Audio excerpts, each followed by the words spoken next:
This is the most hardcore hide-and-seek masters tournament in history. 6 players will hide inside the Siri mental asylum. If they can evade the hunter for 1 hour in the dead of night, they will win a $250,000 prize. This abandoned mental asylum, due to an emergency evacuation back in the day, had almost everything left behind. Player number 1, Svetlana, has her eyes on the bedding in the storage room. She cuts out a hollow space in the bedding, tailored to her body shape. Afterward, she stacks the bedding on the bed and slips underneath to hide.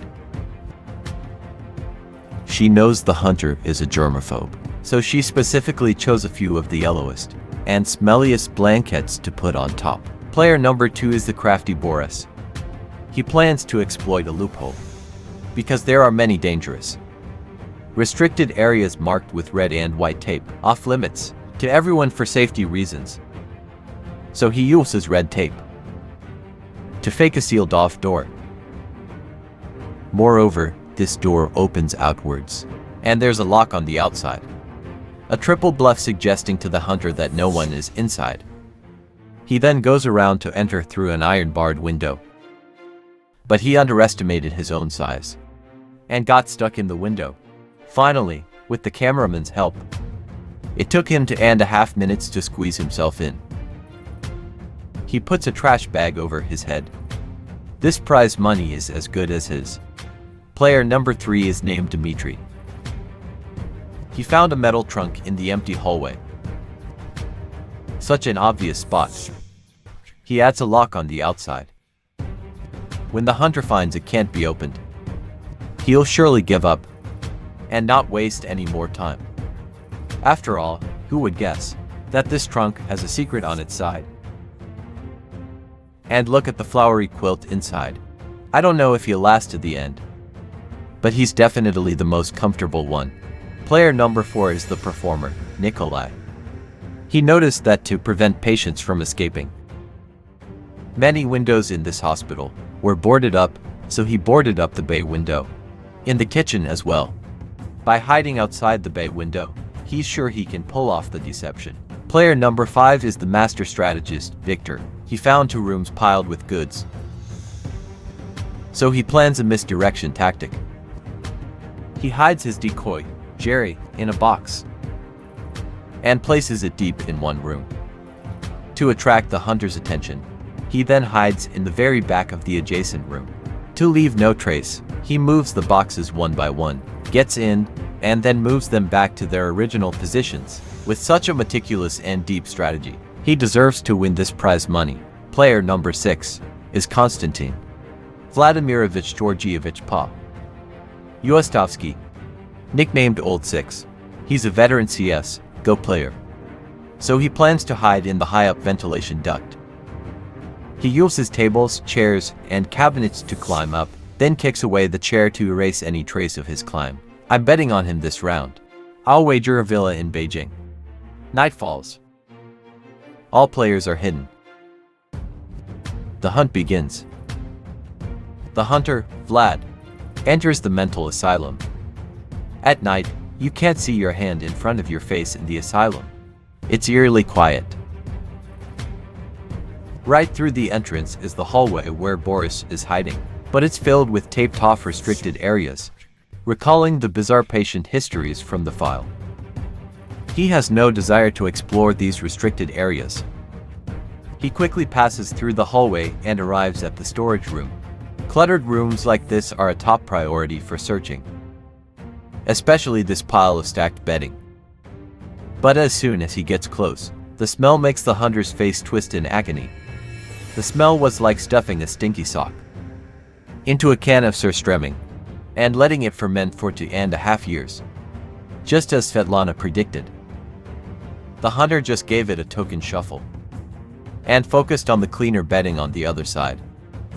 After all, that pile of yellow, stinky bedding ... Not even a dog would hide in there. Ultimately finding nothing, the hunter turns to search other areas. But the path ahead is blocked by a door. It wasn't worth his effort. The hunter, backtracking, once again passes the hallway where Boris is hiding. That earlier sound made him wary of these sealed-off rooms. And it was this wariness that made him notice some unusual details. It turns out the tape Boris used was different from the hospital's blue and white tape, but everything was still under Boris's control. Because the hunter would find the door was locked from the outside. Anyone with half a brain would assume there's no one inside, but apparently the hunter didn't have that half a brain. He opened the door and went in without a second thought. Boris, one of the top contenders, was caught by the hunter's sheer blunder. Having caught one, the hunter's confidence soared. He even started explaining to the audience which areas were the real danger zones. He continued his search and reached the other hallway. Of course, he couldn't ignore such an obvious trunk. Upon closer inspection, the trunk was locked. He bent down to listen but heard no sound. He pried open a crack to peek inside, but it was pitch black, and he couldn't see anything. The sides couldn't be opened either. The hunter stopped wasting time and went to search elsewhere. He searched every room on the first floor, but found nothing. He then headed to the second floor. To the left on the second floor was the cafeteria. The spacious cafeteria seemed to have no hiding spots. The hunter didn't notice the ventilation duct above. He passed through the cafeteria into the kitchen. This is exactly where Nikolai was hiding. Upon entering the kitchen, the hunter noticed an overturned bathtub on the floor. This was the trap Nikolai had set to divert his attention. Sure enough, the hunter overlooked the boarded-up bay window and lifted the bathtub to check. Of course, it was empty. The hunter turned and left the kitchen. He then searched several more rooms, but still found nothing, until he saw a room piled high with cardboard boxes. The hunter declared that if no one was in here, he would eat all these boxes. He then climbed onto the pile of boxes and searched towards the back. As he got closer, Victor, hiding deep inside, held his breath.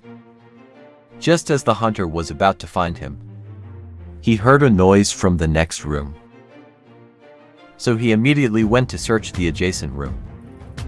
This room was also piled with boxes, and these boxes had clearly been stepped on.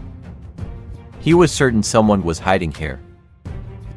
After some searching, he finally located the source of the sound. He opened it to find a mouse.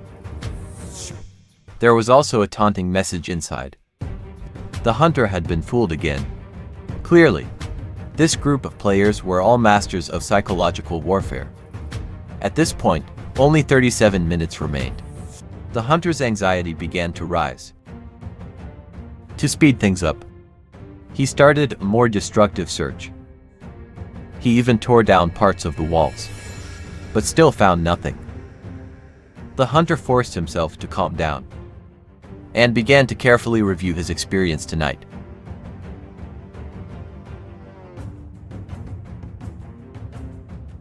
The hunter went back to the kitchen again. This time, he finally noticed the fully boarded-up bay window. This kind of nothing to see here disguise was something the hunter wouldn't let go.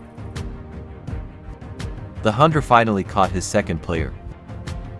He then asked Nikolai if he was the one who released the mouse, but Nikolai said he didn't know. This answer made the hunter suspicious. He remembered the room he hadn't fully searched. So the hunter went back. This time, he was going to get to the bottom of it. He moved all the boxes out of the way. And sure enough, he found Victor at the far end of the room. In this case, Victor and Nikolai were basically screwed over by each other. At this point, the hunter had caught 3 players. But only 15 minutes remained. He decided to return to the first floor to search again. He once again passed the large metal trunk where Dmitri was hiding. Such an obvious trunk. He couldn't resist checking it one more time. This time, he tried to move the trunk to see if there was a hidden door on the back. Unexpectedly, as he pushed, the side door quietly swung open.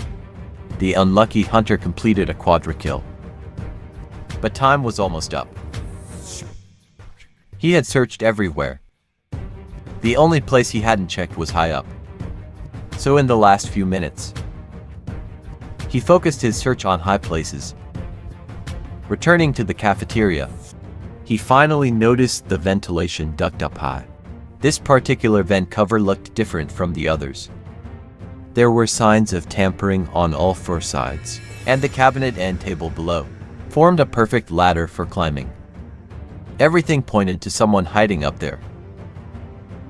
The hunter climbed up, and sure enough, he found Old Six inside the vent. But unfortunately, he was one step too late. The game had ended 2.5 minutes ago.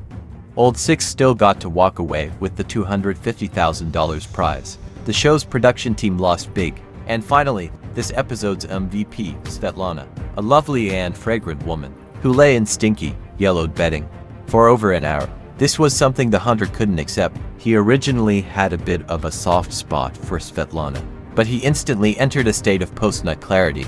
If it were you, would you be willing, for a $250,000 prize, to hide in such disgusting bedding?